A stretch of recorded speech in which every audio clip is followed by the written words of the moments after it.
underage women and men. His final deal was the Mississippi Bureau of Investigation contacted the sheriff Jim Myers and says, we're investigating Jimmy for having child pornography on his computer.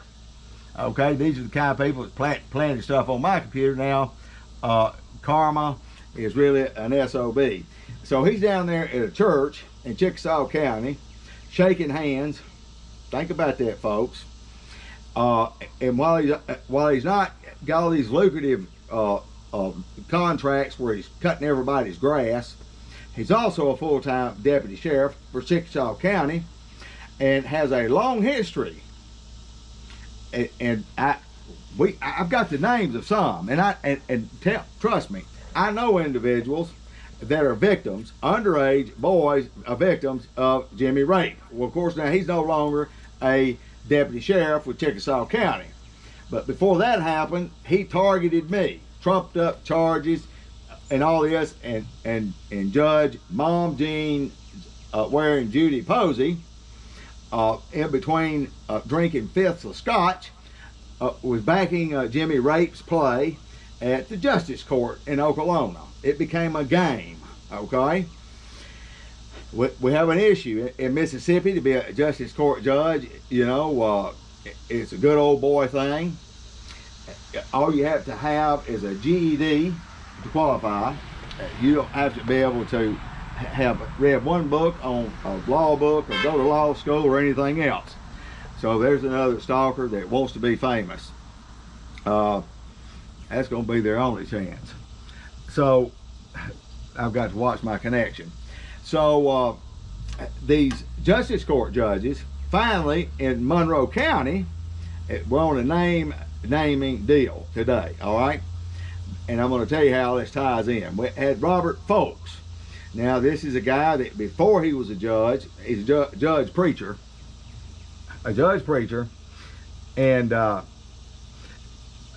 wearing a black robe at the Justice Court in Monroe County in Amory, Mississippi. That's how it came to me that he, before that, had a finance company with Dennis Thompson. Thompson's Paul and Gun and Bell Bonds and Corbett Bonding, Amory, Mississippi. They were upside down with the money, burned it for insurance. Dennis gets the pawn shop and all this kind of stuff, check cashing business, and Robert Folks is the judge. Where did I get this? It came right out of the mouth of Dennis Thompson, okay? I'll take a polygraph, let him take a polygraph. That's how they get down in Amory, Mississippi. Because you have, like the chief of police, whatever that bozo's name is, and crooked lawyers like Jeff Navarro. He's one that handled that big Kerr McGee deal and raped that company and was getting all this money, but you know he got the lion's share of the money. As crooked as a dog's leg. And that's all we'll talk about Navarro, but I do know and can prove that Navarro works with law enforcement, Curtis Knight, investigator Bruce Andres, and the other people in the Amory Police Department and the Monroe County Sheriff's Department collectively worked for a year and a half to set me up, to knock me off, to get me a federal conviction. So they lied under oath in federal court. Another perpetrator of that was, and as cars roll by, that triggers my memory, and I have to refer to my notes. Andy Hood. His dad was a part-time deputy for Monroe County. He was a Justice Court judge, and he backdated a warrant, and so technically, not technically, literally lied in federal court by going along with this warrant, and he said, just go ahead and do it. It's 4th of July of 2004, and I'll sign it when I get back into the office Monday. Folks, that's not how it works. We now know that Jeff Navarro's stepson, Dustin Parker, planted evidence.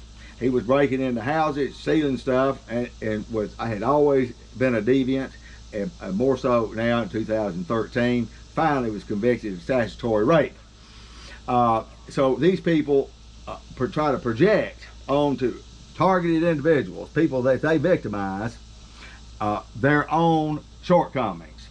So when they're out there talking about you, what they're really doing is they're talking about themselves. So I think we've kind of covered that. And so I was interested, and I've been really focused on Monroe County for a long time. So Cecil Cantrell is finally through a hissy fit because he got beaten in an election and quit before his time was up, and he was overheard. There had been a murder in Aberdeen, and it was a couple of black people, and he said, well, that's how those people are. It's a drug deal gone bad, and I don't give a shit. They did everybody a favor.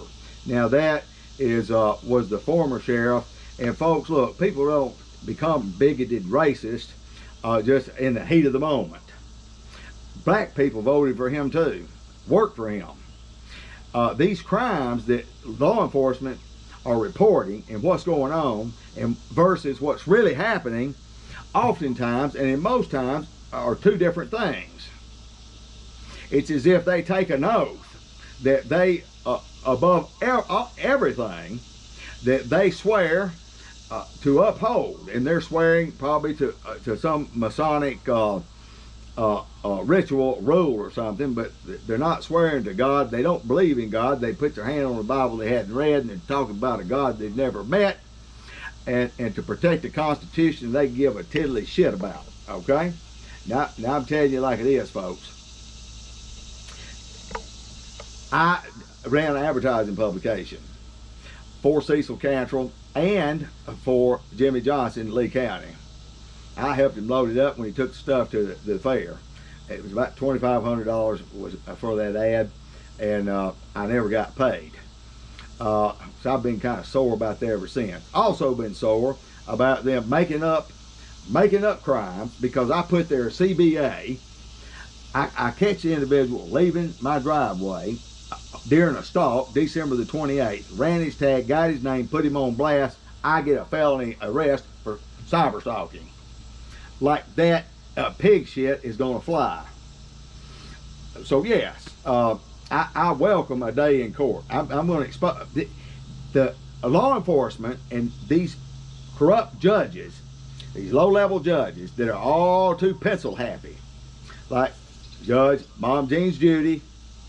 And now Folks is out of the deal. But folks, let me tell you, he's been replaced by a man by the last name of Davis. Now, what I do know about this Davis individual is he was with Monroe County Sheriff's Department. Now he's a Justice Court judge.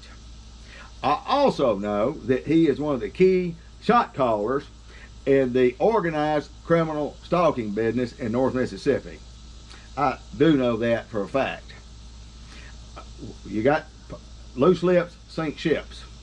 I know more than they think I know. So this is how you get rewarded. When you're in law enforcement and you're able to keep a lid on the fact that you're systematically denying people's civil and constitutional rights. You are absolutely commissioning citizens that they've contracted. They sign an agreement